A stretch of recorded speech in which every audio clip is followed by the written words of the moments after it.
Now, misfires. This is one of the trickiest issues as far as vehicle maintenance goes for internal combustion petrol engines. There's so many reasons why misfires occur, and there can never be enough time to explain all the reasons why misfires occur. One of the trickiest questions we get from customer calls is, my car is having a misfire, what do you think is the issue? Now, there's so many causes for misfires, so many.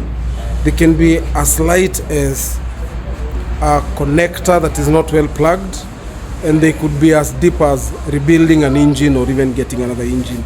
And in between there is like 20 other causes for misfires.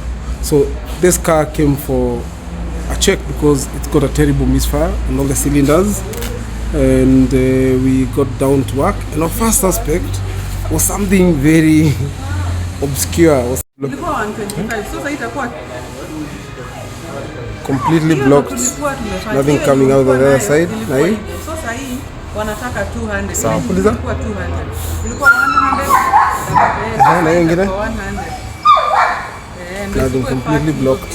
So that's one way you can check how the fuel filter is. And this is the fuel coming from the return line of the fuel filter.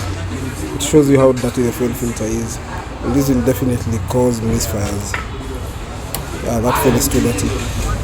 So what we're doing is we're going to install